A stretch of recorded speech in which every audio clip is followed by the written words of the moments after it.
The speakers that you're listening to me through now on, do they sound good? It's quite likely that they do, to be honest, but do they sound right? Obviously you can understand what I'm saying, and music might sound really good, but that doesn't mean they're accurate. In fact, most speakers are inaccurate. Now, these inaccuracies in speakers might not necessarily be a bad thing, because sometimes they can make certain things sound better. And if you're just listening to music or listening to YouTube videos and it sounds okay to you, then, I mean, who cares? You've got nothing to compare it against, you have no problems with how it sounds, so you don't have a problem. But if you are creating audio of any kind, then this is obviously going to be a bit more of a problem, because you can't hear how your music or video actually sounds. You can only hear your speaker's interpretation of that sound. This is where monitors come in. Now, I'm not talking about the screen kind, I'm talking about the speaker kind. Monitors are speakers that are designed to be really accurate for the purpose of audio production. This means that they've got a flat frequency response across the whole range, so no particular frequencies are emphasized or exaggerated. Monitors are usually big and expensive compared to normal computer-style speakers, but might be a good investment if you're going into some sort of audio production. Maybe you make music or even videos. And this is especially true if you've already spent a lot of money on any other pieces of equipment, because what is the point if you can't hear the result properly? But still, you might decide, okay, monitors are a worthwhile investment, I'll put the money in, but still not actually have the space, because like I said, monitors are usually huge. This is one of the main things that has put me off buying any. I just can't fit them anywhere. I've been sent a pair of Tannoy Reveal 402 monitors, and one of their biggest selling points is that they are small. And they're quite cheap as well for active studio monitors, so let's see how they perform. So of course we have one speaker per box here.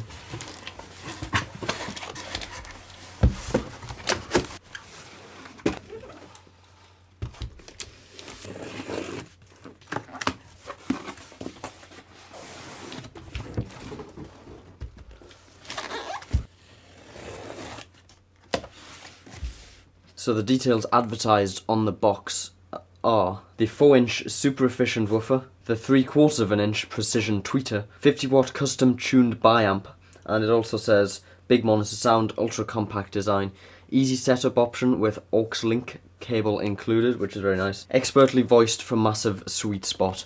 We'll decide that for ourselves though. So first we have the manual, then we get a mini jack cable, power cable, and a European power cable. Then the speaker, and that's all that's in the box.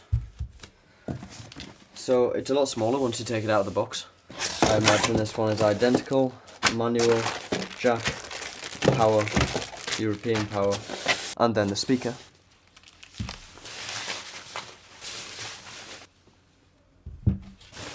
So as you can see, these are actually very small for monitors. This one has some marks on the side, hopefully that will just rub off. On the back we start with the inputs at the top. We have a choice between unbalanced and balanced with XLR. Then we get auxiliary, we can choose which speaker this is, the left or right one.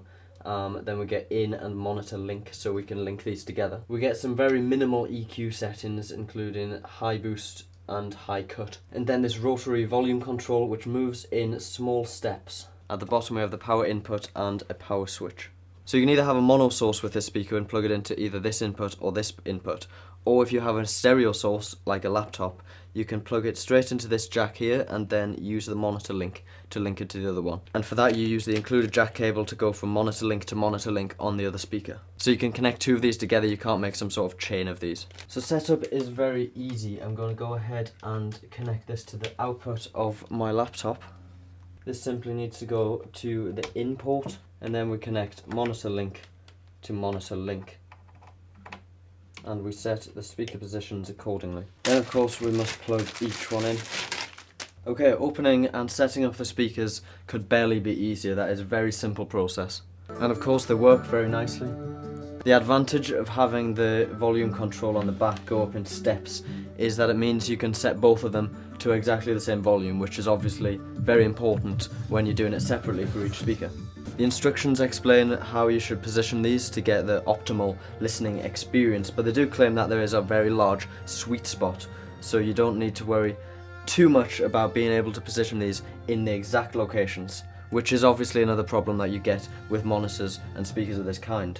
Often, if you can't get them in the perfect place for where you sit, you're not going to get the best performance out of them. But Tannoy claim that these have a large sweet spot, so that shouldn't be too much of an issue. Nevertheless, you should still try to position them as best as possible, following the guidelines in the instructions. So I have the Tannoy speakers set up here. Ignore the speakers on top of them.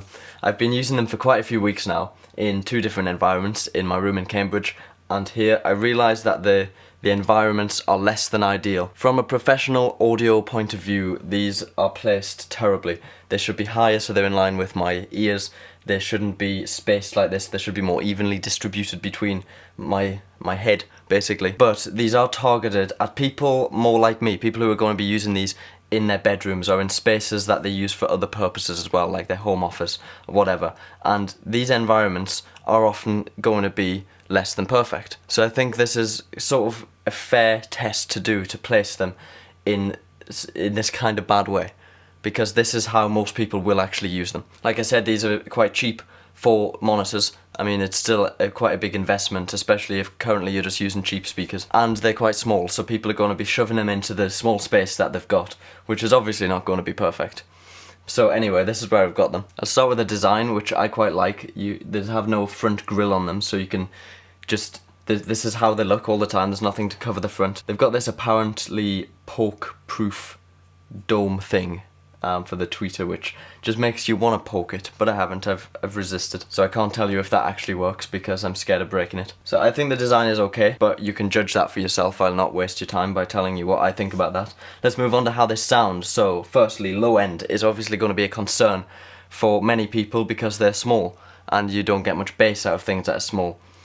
It is impressive for the size. You're never going to be shaking the house with something this small. If you want lots of bass, you need a subwoofer to go with them. However, depending on what you're listening to or what you're monitoring with these, it's not going to be a problem. You do get an impressive amount of low end out of these, more than you'd expect, and it's perfectly possible to monitor the low end and hear what's going on down there. I've noticed sometimes they seem to struggle with the very lowest notes, but you can still hear them. They're just obviously not as good as having a big subwoofer, but I mean, this is just obvious. This is not really a negative point I can make about them because it just wouldn't be possible in this small size. If you want them small, you have to compromise in other places like that. But like I said, low end is good. I was impressed. Probably good enough for most people, and you could pair it with a sub in the future if you wanted to do that. The rest of the frequency range is just as, if not more, impressive. Vocals in particular are very rich and natural sounding.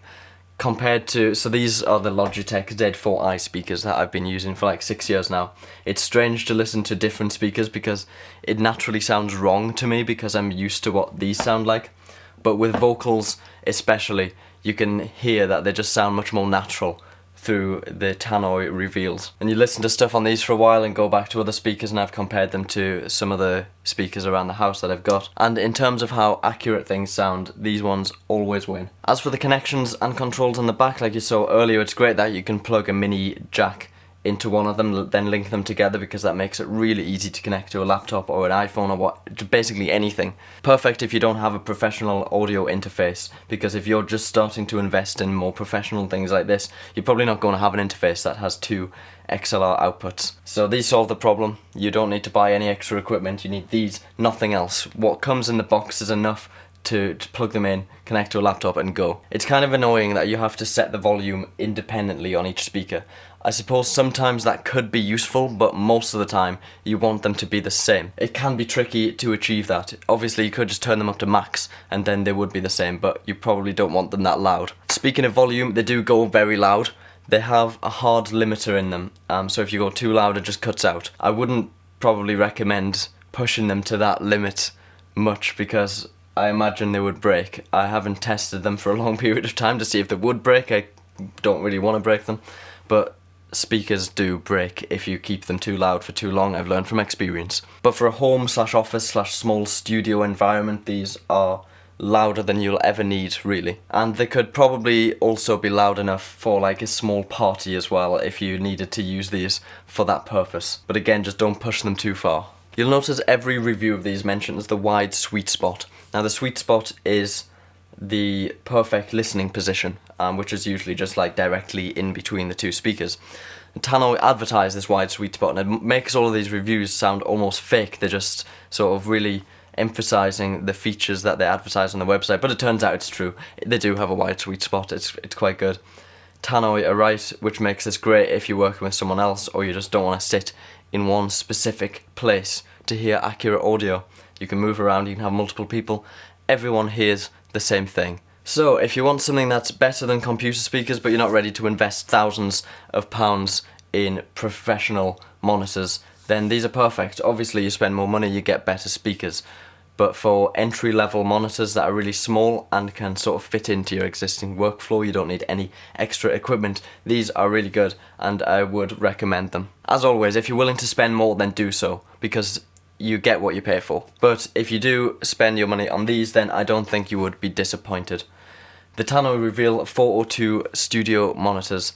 Thanks for watching.